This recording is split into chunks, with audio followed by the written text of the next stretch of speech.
Hello, everyone. Today we have the lovely Terri Wade. Terri, it's so nice to have you here. Oh, it's such an honor to be here. Thank you so much for having me, Ina.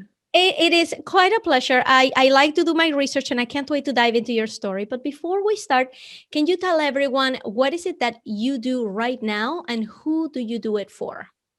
Yeah. So right now I am a self-mastery success coach and I help lady entrepreneurs to create more success in their business and more fulfillment in their life. I run a 6-month abundance mastermind. I run different courses. I actually just started getting into courses. I'm doing a get booked course, so an 8-week get booked course. And then I infuse a lot of mindset. I used to teach at a college, Skyline College, a business course. And these students had amazing ideas, but they didn't have the mindset and the belief in themselves to actually execute on these ideas. And we'll get to all of that. But before you encountered entrepreneurship, Mhm. what were you doing and what did you think your life was going to be in a more traditional way? Yeah, well, my dad had told me he's a lawyer. He's like, "Hey, you're going to be a doctor." So I went into college and I went like bio. And then I started taking some bio classes and chemistry and seeing blood. And I was so turned off. Of course, it's very necessary, but it was definitely not for me, not my path, not my calling. So I went undecided and I found business and marketing. And I really realized I'm really fascinated by what it's kind of like the psychology of business that I'm really interested in, but why do people do what they do and what attracts their attention and why? So, and I'm just really personable. I like talking to people. So it was a good field for me. And then from there, I was always working in small businesses. One of my first jobs was working at a cafe for my uncle. Mhm. And I just got to see the day to day, behind the scenes, the whole thing. And then I worked for a lot of small businesses, even like small business franchise owners at the Little Gym, even at Kaplan, and then other people that had a bakery. So one of my jobs that was a pivotal moment for me, I reported to a lady who was a consultant at the school. And as I was leaving, she was like, "Well, what's next? I can help you find a job." And I was like, "I actually don't want a job. I want to do what you do. I love consulting." She was getting like $200 an hour coming in for 3 hours a day. I was like, "That's awesome." Like, I was like, "I want to do what you're doing." And then she told me, like, "That's cute, but you're too young and too inexperienced." And I was like, I was just like, who? How are you gonna down my dream? Right. So from there, I kind of lit a fire under me, and when someone tells you you can't, then it was kind of a blessing in disguise, really. But I was like, I'm gonna show you. But I mean, for me, I want to do it for me. But it was even more of a push. So then I got some coaches. My first coach was Jessica Nazarali. She had this 8 Girl Academy. So I went through her program and I learned because in my master's program, I felt like some of this stuff was outdated. Like we were learning like how Coca-Cola did their ads, like, but not Facebook ads, not like the most up to date. So I took her course and then I started going to different networking events and started getting consulting clients to help them get on social media. So I started off as a consultant doing the social media marketing. Okay, can we pause there? Because I don't Yeah. want you to breeze through 20 years in 15 seconds without ever having to dissect what we just heard. So Right, yeah. I think it's incredible that your first experiences in the professional world were with small businesses. But now you have to help me understand where your coach came in. Because for even small businesses, like if I go down Main Street in my town, they have no idea about the online world. They don't know that there is a whole online coaching world that could even be helping them get better at their business. Like it's a very silo world, small businesses. That feel like unless you are another coffee shop, you can't really help me. When in reality, this is whole coaching universe in the online world. So yes, when I started consulting, I think it's really good to find your people and niche down because at the time when I was doing consulting, I was open for everybody. I would take on any clients. So I worked with plastic surgeons and gym owners and trade consultants and authors and network marketers. And so then I was like doing their marketing, so I had to learn, their industry, and so it was a lot. But then as I started getting familiar with just the marketing protocol and like what the call to action is, how to get the strategy together, then I was doing a lot of their social media and newsletters, and I was realizing like you could have an intern do this, like, or you could have a VA do some of the work I'm doing. And first I started when I very, very first started, I was like, oh, I'll just be 40 an hour. Then I went to 80 an hour. And then, I increased my price, but then an hourly wasn't even enough because then I was thinking about them in between the hours I was working. And I would come up with this whole strategy and who they should partner with and all of the things. And then I was like, so then I created the programs. And then, but it was really when I needed the mindset because I wanted to grow. And so this is kind of where the coaching was, because I was like, what am I doing wrong? I'm working so hard, so many hours, because I would only charge them for what I was working. So all like the research I didn't charge them for. So I was like, I am working around the clock and I'm not getting the money that I want to be making. So I hired Bob Proctor. He had this Thinking into Results program. How did you And find Bob Proctor? I was actually, so when I was getting into the entrepreneur world, I started doing consulting and then what's so funny is that lady that said I couldn't be the consultant, it was 1 month after is when I was the official in-house consultant for the Bay Area Entrepreneur Center. Because I told them what I do and what I know. And they were like, we're actually looking for someone with your expertise as a consultant. And I was like, oh my gosh, in your face. But it was really fun because from there, that's where I met so many people. But I also became, when their director went on maternity leave, I became the director of the center for about a year because she had stayed on an extended leave. So from there, that's when I met this lady. It was like a perfect pitch event or some kind of networking event that we just threw all the time. But she had come. She was a consultant for Bob Proctor, and we went to coffee. And then she was just infused. She like, I see greatness in you, kind of like what Les Brown says. And she's like, you can be doing bigger than you want to do. Or what are your dreams? She's like, you can achieve any of your dreams. And so she's a consultant for the Bob Proctor program. And then she just made me believe in myself and see where my blocks were and see my old paradigms and how that's not serving me to step into the greater version that I wanted to be. So yeah, that's where I was introduced to coaching. And then, so in that same sense, the Bay Area Entrepreneur Center, when I was doing that, I started being a professor at Skyline College. And then my students, they had these brilliant ideas. One of them had a salsa company, amazing salsa. But then he got he had an investor that wanted to invest in him. Another salsa company that wanted to take him under the wing. And then he just fell off. He stopped responding and and then he just went away. Another guy. So this was like 3 or so years ago. Another guy had this idea of this gentleman's box. This was when the Dollar Shave Club was really popular. Now subscription boxes are a huge thing. But so we had this idea before it was a huge thing to create a subscription box for gentlemen, all these products, because the Dollar Shave Club was so popular at the time. It's like, how about we add in all the other things? And so these brilliant ideas, and then they would just fizzle. And I'm like, why are you guys not taking action on these? These are great. So then when I took the Bob Proctor program, I realized you have to believe it. You have to believe in yourself. You have to really understand yourself, understand where you came from and why you act the way you act, and understand how the mind works. So I was just fascinated by this whole world. And that's why I love Bob Proctor, because he's on The Secret. I want to know what The Secret is. What's the truth? I also hired Lisa Nichols from The Secret too, to be my mentor. I just believe in mentors and coaching so much. It's helped me just 10x my business, my life, my happiness.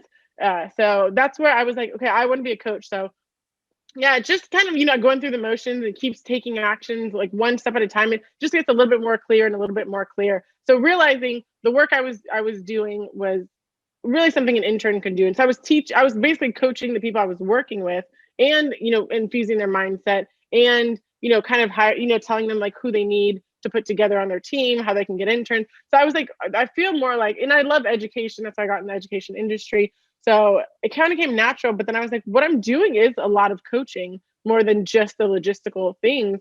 And I felt like that mindset piece was so critically important. And then also, yeah, with doing the package programs, I just decided coaching is what's going to be for me. I don't want to be in there doing the work anymore. I want to empower people. I want to show them what's possible. I want them to believe in themselves and have a vision and a mission bigger. I really want to create a ripple effect of empowering women, just positive change. I just want that. And so doing one person's marketing to expand their business wasn't filling me up anymore. What did your parents do for work? My dad is a lawyer. He works in the district attorney's office. And then my mom, she passed away about 5 months ago now. I'm sorry. I know. Yeah. She's my biggest fan and supporter, and I'm extremely spiritual. And so I don't believe that she's gone. I feel her presence and signs all the time. She's not in pain, so that's good. But yeah, so she was a physical therapist. So she worked in Mills Hospital and she worked in the water doing aquatic therapy for people with arthritis and joint pain. Yeah. There was something in your story that I wanted to touch if it was okay. Yeah. So you talked about being bullied when you were growing up. So this, the reason I'm bringing this up now is because, you know, talking about your parents and how supportive they are, I kind of want to get a sense for the kind of household that you grew up in, because uh, for a family to produce somebody as independent as you, somebody as determined as you, somebody as like, I'm just going to do my thing because this is exactly what I want to do and continue with that grit. I love to understand what the family dynamics were. And something that you mentioned in your story was about the bullying when you were growing Yeah. up. Can you tell us a little bit more about that? Definitely, yeah. And when you say so supportive, my dad definitely still thinks I should work at Google, like here in Silicon Valley. But yeah, like he just doesn't get it, and that's totally okay. But okay, so the bullying, yeah, and this is also what really fuels me. So when I was younger, I was bullied by my stepsister. So my dad, he got married How to this how lady. old how old were Yeah, I they? was about 7 years old. He's like second grade. So I was so excited because at the time I was like, oh, I'm an only child, and I've always wanted sisters. Like this is going to be a dream come true. And I was so sweet. My mom was the sweetest person ever, and so like I'm really sweet and I love on people, and I just am happy to be alive. And so I was so nice to them. And there was a, can you get me this? Can you do that? And, my mom always did that for me. So I was just, like happy to have sisters. And then they really started turning it, and it turned into like this whole Cinderella story where I was, if I didn't do it, then they would like lie and say something so I would get in trouble. So now it became like I have to do it, and like like I felt like I was kind of their like slave, like just like doing stuff for them. And it was just, yeah. And then, you're so young. So first I'm just trying to be like, nice and, happy and excited and want to be included. And then a part of it is because I didn't have any brothers and sisters growing up. Everyone just sees it from their point of view, right? I mean, who knows what everyone else is thinking, but maybe like that's that brother sister dynamic, is you make fun of each other, you kind of do things. And so, but anyways, I just really internalized it. And, so first I was like doing all these chores, and if I didn't do them, then they would say some lie. And at the time, my mom was in rehab. So, she's a very loving mom, but went through so much trauma in her childhood. So she's in rehab. Then my dad would just kind of worked around the clock because he was like still, getting started in his like law, practice. And so my stepmom, she ended up like she was cheating on him. Like, and then so yeah, this her coworker, who I just knew as her coworker, but I'm 7, I don't know what's happening. And then so when I told my dad, he was like, "Oh, just talk to your stepmom." I'm like, she doesn't care.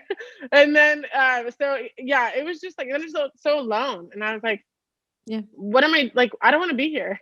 I don't want to do this anymore. Like this is miserable. And I just felt like I must be a problem, because why am I getting bullied? Like if I'm not a problem, then like this wouldn't happen. So then I was passing by my dad's hallway and like going to the bathroom, and then he's a police officer, and for high level cases like murder cases, putting people in jail. So he had a gun. And I mean, I guess people have guns, but whatever. So yeah, he had a gun, and then he was closing the drawer, and I passed by and I saw it out of the corner of my eye. And I'm like 7 years old, 8 years old maybe at that time, because then they had gotten married. And then I had this idea, and I was like, this could be a way I can end my life. I mean, I'm so young. Like thinking about it gets me like choked up, because I'm like that's so crazy. Like that little kid, like thinking to do something like that. Yeah. But what's it called? So I told my friends, had one friend at the time who's very sweet, and I told her like this is my plan after school, because I'm just like sick of all the bullying. Like, and I don't, I must be like a problem to people. So then she told her dad right away. Like she had said, "Oh my God, this is what Terry's gonna do." So then they called my dad, and then I went to therapy and stuff. So, but like, yeah, it was just so crazy because like, you know, and then so like what happens is from there it was like this ripple effect of like low self-esteem and sorry, like low self-esteem and low self-worth. I mean, so obviously I'm still here, so I didn't go through with it. But then like slowly building it up, and it was nice because I had like a really great therapist, and she just like played games with me and like made me feel like I matter, I'm worthy and stuff like that. But yeah, like from there it was like, I would just get in like relationships that weren't like super loving, because I was just happy to be loved. And so and then I took these jobs, like just like the like first getting out of college, like just any like job just to get a job. not asking for my worth, like just kind of like getting the bare minimum. And then like when I had asked the manager, she was like, you should have asked for so much more money. Like you're making less than the last person who was here, and you have a degree. And I was like, oh my gosh, but I was like, I didn't know at the time. And so anyways, but I just lowballed myself, and I didn't have that self-esteem and that value. And so that's also like a huge part of like why it's so important for me for other people to like believe in themselves and get the confidence, because now like through coaching and then also through my spiritual like awakening, I guess, I just did a course in miracles, and I've gotten really really like in touch with just who I am on like a really deep sense. And so I want to like share that with other people who've like been through that experience. They have that low self-esteem, they don't feel worthy enough. And that's the thing with like this business. It's like so many people have these great ideas, but they don't think they can do it. And like a lot of my clients, I was talking to a client yesterday, and she compares herself. Like she was so excited, and then all of a sudden, she realized this person she'd been, colleagues with or on the same level with, like she was doing so much better than her. And then she felt like, I can't do this. And I'm like, you can't compare, like just because. So anyways, like, but she has a lot of limiting beliefs, and she lowballs herself all the time. And so I'm like, like that's like where I'm like, no, like you are like worthy of it all, the value you bring, who you are, your presence. So, like that's what really fuels me too, is like I want to instill that confidence in people. And then I have like a lot of like cousins that look up to me. And so they like are following in my footsteps. And so at the time when I didn't really value myself, I was dating like hood guys, I guess. Like, and then my cousins, my little cousins, then they started following that. And I was like, oh no. And so now they get to see me, and they're like so proud, and they're like looking up to me. And then I have my, all my clients, and they're like, because of you. I have always like voice notes and, things I keep just to keep me going. But yeah, they're like, because of you, I didn't quit, or, like you've changed my life, or things like that. So that helps. Thank you for sharing that with us, because it's so powerful, because we all have a story, something that happened in our life that made us feel not good enough. And for a lot of us, it stays with us for a very long time. And it takes a very, very strong, brave person to face those fears and say, I'm going to have the life I want, despite what these two girls decided to do to me 30 years ago or 20 years ago or whatever it is. So I commend you for having made it here and for impacting the lives of so many people. And you should be extremely proud of that, which I'm sure you are, and I'm sure your parents are, I'm sure your mom is. And thank you. So it's no secret to anybody who listens to the podcast that I was a victim of bullying as well, and how it's really what fuels us now. It's like, I'm gonna show them, and in the process we go and we do good in the world, right? And we inspire other people, which is it's a wonderful thing to use our insecurities for good. Yeah. And on that note, I wanted to just say, I'm really like you sharing your story and I had a huge problem with being vulnerable. So I'm like, you're like making this open space where I feel like it's okay to be. But like my dad, when I walked out of the door, he'd always like, like, oh, fix your hair, get your face. Like it was like I had to be like, presentable, perfect, like walking out and stuff. So I didn't think I could share and like cry like on camera, anything like that. And so I saw you doing your summit, and I had you in my summit. When I was watching your summit, you interviewed a lady who brought you to that moment. I think this might have been the first time that you were sharing that bullying experience, and that brought you to tears. And that really like, I was like, wow, like she's so brave for sharing that. So. Thank you for saying that. And I'm going to tell you, it's every time that I share anything so personal, I shake, and I'm because I'm frightened of what anybody's going to say. Is this gonna help anybody? Is there any purpose of me sharing this? And there always is. There's always somebody who's listening who's like, well, if she can do it, then so can I. So it's just a big lesson on like vulnerability, which you have shown today. And I wanted to ask you something. This question is for me, because us having had that kind of experience growing up, do you consider yourself to be a people pleaser? Yeah, that's a great question, and I've gotten out of it, and it's so funny. So I was telling the Abundance Mastermind ladies, because they're talking to me about similar things where we know our environment's so important, and who we surround ourselves with, and what we internalize. So this lady who like we had hung out, it was like my mom's friend's daughter. So anyways, we'd all kind of hung out together, and then she's like very negative, and then she was just saying things that were kind of negative in my inbox and being a little condescending. And so I just told them, like, I just, kind of blocked her messages.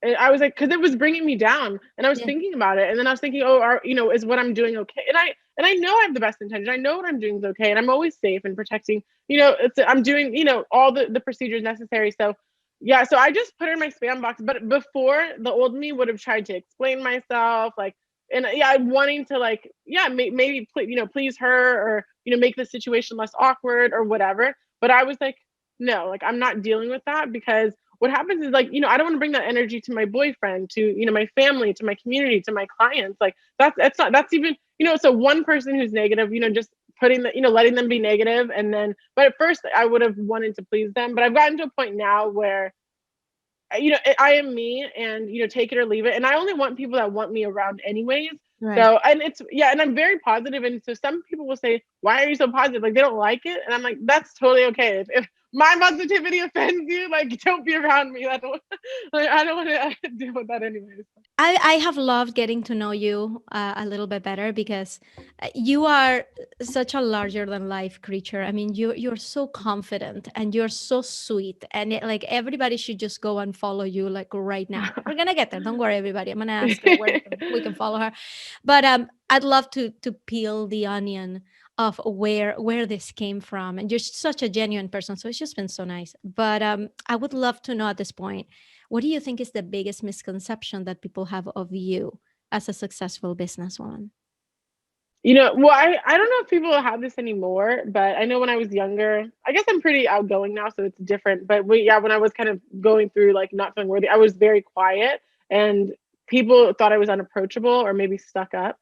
But yeah, but I'm so loving and so giving, and I'm very human. So I know in this podcast I'm sharing a lot more than I normally share. But I'm very positive, and I feel like, but I never really share the shadows or get vulnerable or into that. So, I'm human just like the rest of us, and I have to constantly, shift my mind. If I see myself going in like a limited lack belief or thought, I have to constantly shift back into, saying my affirmations, doing my power poses, getting into meditation, whatever it is that's gonna, like, help me get back into, my greatness and my power. But yeah, I'm just like everyone else. I have, like, my good days and my bad days, and I'll even still, go back into, man, like, can I really do this? Is it really possible? But, then, just stay back in my truth. Like, no, like, my work is of high service and worthy of massive compensation. Like, I'm made in the image of God. Anything's possible. So you're just, like, going back to my mantras, and then really, really, like, seeing my why. But yeah, just that I'm human, like, yeah, I have my good days and bad days. I come on, I try to put myself together before I get on, and then, put myself up. So, I'm giving the best energy to when I'm, on live. But I'm human like everyone. I have my good days and bad days, and I still, go through, like, oh my gosh, can I really get to that next level that I'm, wanting to reach? So yeah. Thank you for saying that. And also, if everybody who's listening had to do what you're about to tell them to do, to live a better life, to live better in their skin, right? What would that thing be that you want them to do in the next 24 hours? Yeah. You know what I would do is, I think, really love yourself so deeply, because when you love yourself, you're giving yourself permission to, you know, to have desires. When you love yourself, you're open to receiving the guidance. You're open to receiving the clients. You're open to receiving, high ticket packages. Like, so I would just say, focus on self-love. Like, maybe it's just give yourself a bath, look in the mirror and tell yourself I love you, but do something for you, and just start building that self-love and that self-worth, because from that point, and just quiet your mind, and just realize, like, I am love. Like, I am the embodiment of love. And so just, like, love on yourself, because when you love on yourself, then that's where all the miracles start to happen, because then you're like, I can follow my desires, and I can, I am worthy of charging high prices, or I am worthy of anything I want. I'm worthy of the love I want. I'm worthy of everything. So I would just say, do something for yourself to love, even if it's getting some sunshine, doing, just some dance break music. But I would just say, do something today to just really love yourself, and get quiet, maybe journal on, what that means to love yourself, and really what the vision is, what you want. Dream big. Thank you so much for that. And Terry, it's been such a pleasure to talk to you. So now, where can people find you and follow you and join your programs? Yay! Well, yeah, follow me on the Lady Entrepreneur Society on Facebook, or not on Facebook. Well, on Instagram and on Facebook. I have a Facebook group, the Lady Entrepreneur Society. Those are the two platforms I use the most. And then you can go to my website, terriwade.com, and that'll have just all the ways to work with me. I have a Get Booked program coming out soon, and the Abundance Mastermind will start again in a couple months. Amazing. Thank you so much, Terry. This has been great. Such a pleasure. Thank you.